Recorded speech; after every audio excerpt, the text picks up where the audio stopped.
আসসালামু আলাইকুম। দূরে কাছে যে যেখানে বসে এই মুহূর্তে ভিডিওটা দেখছেন তাদের সবাইকে মাহফুজা কিচেন ভিডিওতে ওয়েলকাম। আজ জালি কুমড়া দিয়ে কাতলা মাছ একটু মাখো মাখো ঝোল করব। অসম্ভব ভালো হয় এভাবে কাতলা মাছটা রান্না করলে। খুবই অল্প মশলা অল্প তেলে এই রান্নাটা দেখতে যতটা না লোভনীয় হয়েছে, খেতে খুবই ভালো হয়েছে। গরম গরম ভাত দিয়ে একদম জমে যায়। তা আমি আজকে কিভাবে কাতলা মাছটা জালি কুমড়া দিয়ে রান্না করছি সেটা আজকে আপনাদের সাথে দেখাবো। সাথে করেছি মশারি ডাল দিয়ে এই জালির অর্ধেকটা। অসম্ভব ভালো হয় এই রেসিপিও। আমার চ্যানেলে দেওয়া আছে, চাইলে দেখে নিতে পারেন। তো কথা না বাড়িয়ে আমি কিভাবে আজকে জালি কুমড়া দিয়ে কাতলা মাছটা রান্না করলাম সেটাই এখন আপনাদেরকে দেখাবো।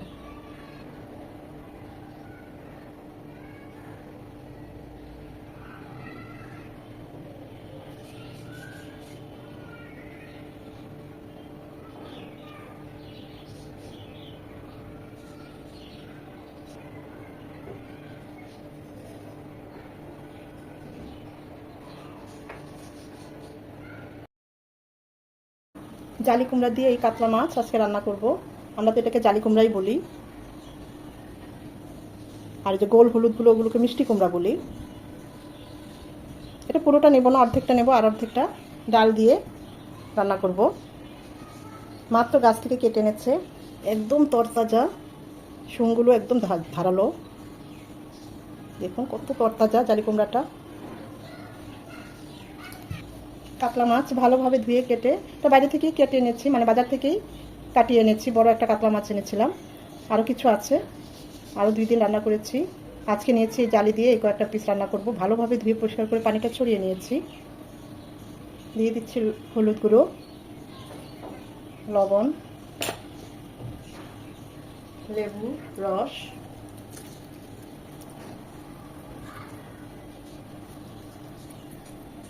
আমি তো এখানে 2 পিস লেবুর রস দিলাম। হাতের কাছে থাকলে অবশ্যই দিবেন, স্কিপ করবেন না। এতে ফ্লেভার টেস্ট দুটোই ভালো আসবে, যেহেতু চাষের মাছ অনেকটাই গন্ধ কম আসে।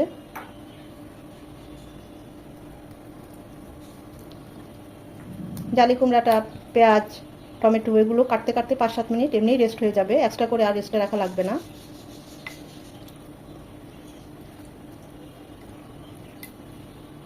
মাছটা অনেক বড়, মাথাটা দিয়ে কালকে মুড়িঘণ্ট করেছিলাম।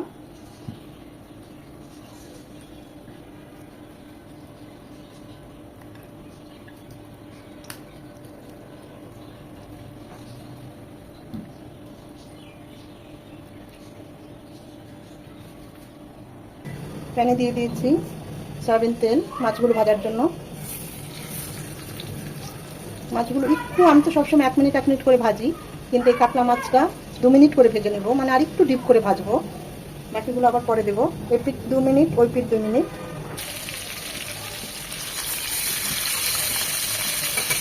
একটু হালকা লাল লাল করে ভেজে নেব।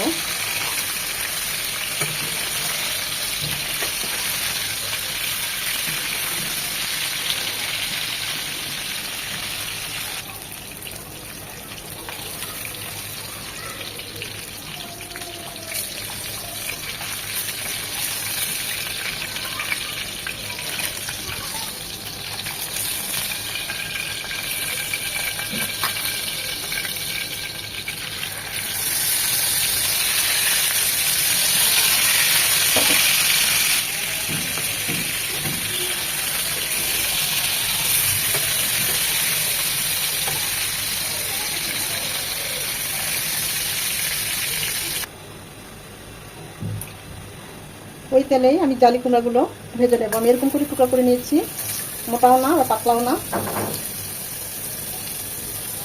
জালি কুমড়াগুলোকেও ঠিক এরকম 2 মিনিট করে একটু লাল লাল করে ভেজে নেব। এখানে কোনো লবণ বা অন্য কিছু আর দেবো না, বাকিগুলো পরে দিতে হবে।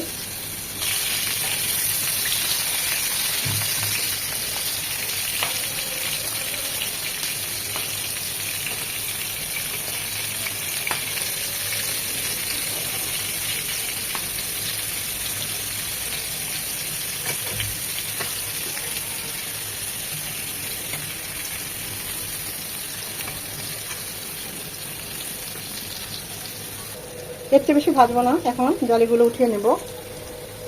কাতলা মাছটা রান্না করার জন্য প্যানে দিয়ে দিচ্ছি 3 চামচ সয়াবিন তেল। ফোড়নের জন্য দিয়ে দিচ্ছি 2টো শুকনো মরিচ। শুকনো মরিচটা 1 মিনিট হবে। দিয়ে দিচ্ছি 1 চামচ কালো জিরা, জাস্ট 20-30 সেকেন্ড কালো জিরা শুকনো মরিচটা একটু হবে। একটা বড় সাইজের পেঁয়াজ কুচি, পেঁয়াজটা নরম হয়ে সেদ্ধ হয়ে আসবে। পেঁয়াজটা যখন এরকম সেদ্ধ হয়ে আসবে 1.5 চামচ আদা রসুনের পেস্ট, 1 চামচ উঁচু করে, এখানে 1.5 চামচই হবে। এটাকে 1 মিনিট ভেজে নেব যেন আদার ঝাঁঝালো গন্ধটা চলে যায়। আদাটাকে 1 মিনিট ভেজে নেওয়ার পর এখানে 1 চামচ হলুদ গুঁড়ো, 1 চামচ মরিচ গুঁড়ো, 1/2 চামচ ভাজা জিরে গুঁড়ো আর 1/2 চামচ ধনিয়া গুঁড়ো আছে। একটু পানি দিয়ে গুলিয়ে দিলাম। গুঁড়ো মশলা একটু পানি দিয়ে গুলিয়ে দিলে বাটা মশলা ফ্লেভার টেস্ট দুটোই আসে। এছাড়া মশলাগুলো পুড়েও যায় না, আবার কষানোটাও খুব ভালো হয়। মশলাগুলো ভালোভাবে কষিয়ে নিতে হবে। মশলাটা যত ভালো কষানো হবে রান্নার টেস্ট তত ভালো হবে। আসলে মশলা কষানো দেখলে বোঝা যায় রান্নাটা কেমন হবে। মশলাটা ভালোভাবে কষিয়ে নিয়ে আমরা যে ভেজে নিয়েছি জালি কুমড়োটা সেটা দিয়ে দিচ্ছি। মশলার সাথে নেড়ে চেড়ে ভালোভাবে মিশিয়ে জালিগুলো কষিয়ে নেব 3 থেকে 4 মিনিট।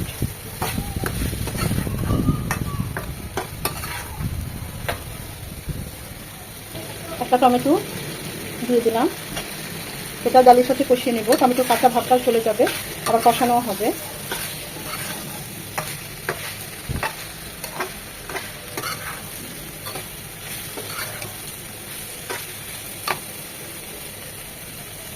মাছে অবশ্যই আরেকবার নেড়ে দিতে হবে। যখন মশলার সাথে এরকম গা মাখা মাখা জালি হয়ে যাবে তখনই বুঝে বুঝে কষানো হয়ে গিয়েছে। টমেটোর কাঁচা ভাবটাও অনেকটা চলে গিয়েছে। এখন দিয়ে দেব ফুটানো পানি। ঝোলটা যে যেমন পছন্দ করেন ওই অনুযায়ী দিবেন। আমি তো একটু ঝোল ঝোল রাখবো, তাই আমি 2 কাপ পানি দিলাম। চাইলে বাড়িয়ে দিতে পারেন বা একটু কমিয়ে দিতে পারেন মাখো মাখো রাখলে। 2 থেকে 3টা বলক আসবে। 4 থেকে 5 মিনিট কুক করে নেব যেন জালিটা একদম 4 থেকে 5 মিনিট জালিটা কুক করে নেওয়ার পর, কারণ আমরা মাছ দিলে আর এটা কিন্তু কুক করতে পারবো না, তাই ভালোভাবে নেড়ে চেড়ে এটাকে কুক করে নিতে হবে। এখন দিয়ে দিব ভেজে রাখা মাছগুলো।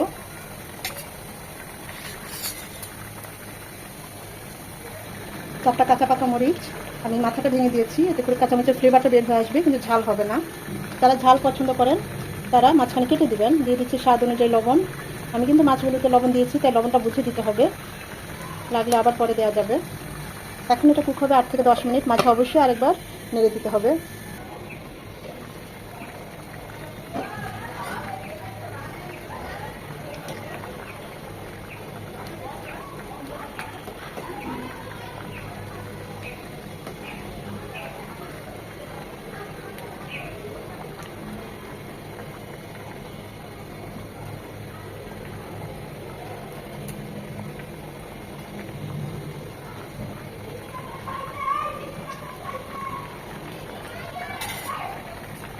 এই পর্যায়ে লবণের টেস্ট করে নিতে পারেন।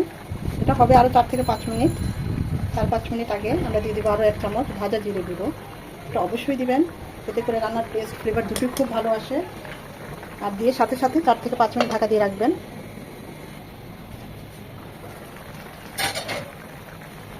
মাশাআল্লাহ, খুব সুন্দর একটা ফ্লেভার চলে এসেছে।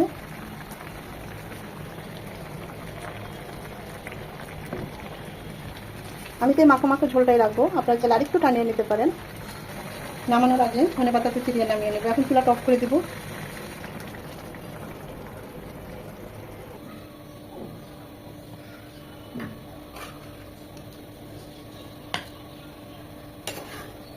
যে কোনো মাছ, রুই মাছ, কাতল মাছ, ইলিশ মাছ, এইভাবে এই রেসিপি ফলো করে রান্না করবেন, দেখবেন খুবই ভালো হয়। যারা অনেকে জালি কুমড়া খেতে চান না, এই রেসিপি ফলো করে জালি কুমড়া দিয়ে মাছ রান্না করবেন, দেখবেন ফ্যান হয়ে যাবেন জালি কুমড়ার। এত মজা হয়, গরম গরম ভাত দিয়ে একদম জমে যায়।